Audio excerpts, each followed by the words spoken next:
I didn't flinch when she said it. I didn't move. I didn't speak. I didn't blink. She stood under the soft glow of the chandelier, bouquet trembling in her hand, a nervous laugh caught in her throat, and said his name. The love of my life, she called him. Not me. Him. Her ex. She laughed like it was funny. Like it was cute. Like it was just another story to add to the reception highlight reel. A joke for the crowd. But the silence that followed stretched tight, snapping something inside me that I didn't even know was wound that far. She looked at me, expecting a smile, maybe a chuckle.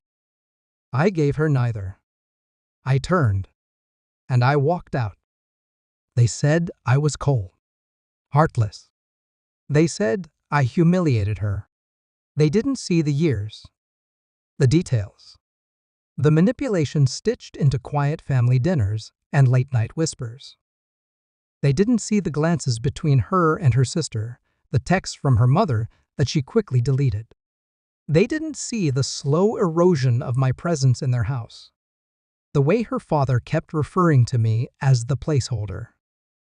They didn't see how it started. We were happy once. Or I thought we were. Elise was warm, spontaneous, and a little reckless in ways that intrigued me. I was methodical, grounded. We balanced each other, at least that's what I told myself. She pulled me into her world. Her family embraced me, overly so. Her mother started planning our wedding before I even proposed. Her father offered financial advice I hadn't asked for. Her sister Claire always smiled a little too wide when Elise wasn't looking. I brushed it off. Families were messy, and Elise always said they meant well.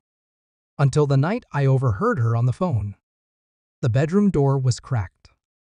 She was pacing, whispering, "He doesn't get it, Claire. He's safe. He's fine. But it's not like with Mason." Safe. I stood there for a long time.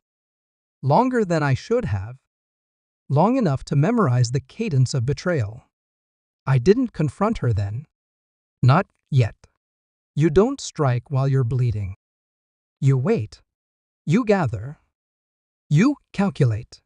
The pieces unraveled like a well-worn thread. I found the hidden folder on her laptop, old photos of her and Mason. Vacation plans. Letters. All dated after we got engaged. Some were recent. Some were from him. Some, worse, were from her. She never sent them. Just wrote them. Fantasies. Confessions. I kept copies. Of course I did. And her family? They knew. Her sister helped her choose a dress that mimicked the one she wore to a vacation with Mason. Her mother insisted on songs that had been special to Elise.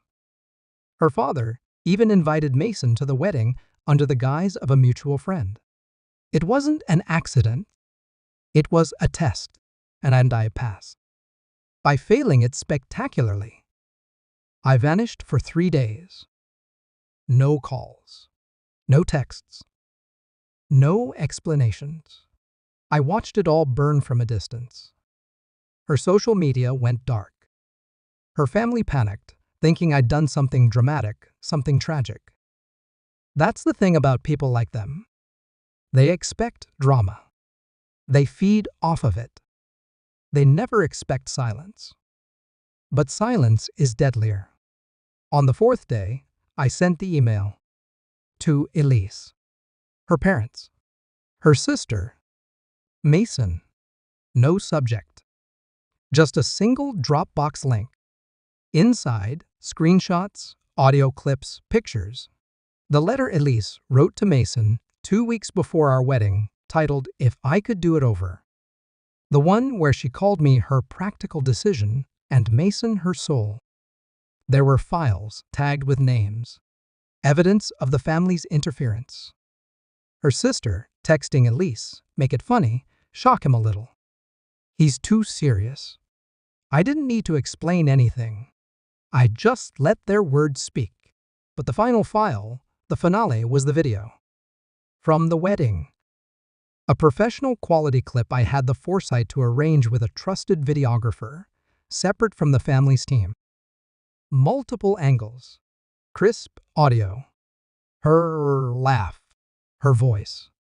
Her face when she said Mason's name and turned to see me, not laughing, not smiling, just leaving. I uploaded it anonymously. Posted it to a wedding fails forum. It spread like wildfire. Then to TikTok. Then Reddit. Millions of views. Memes. Duets. Her 15 minutes. The kind she never wanted. She called, cried, screamed, left voicemails that ping-ponged between apology and rage. "You ruined me," she sobbed. "No," I said. On the one call, I answered. "You did." I hung up. Her family tried to spin it. Said I had a breakdown, that I overreacted. But the world had seen. Sponsors for the influencer deals she had lined up ghosted her. Her sister's wedding invite list shrank.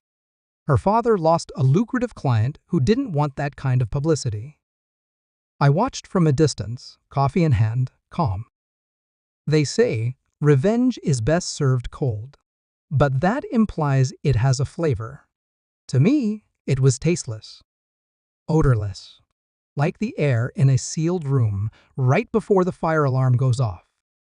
Just quiet, just still, just necessary.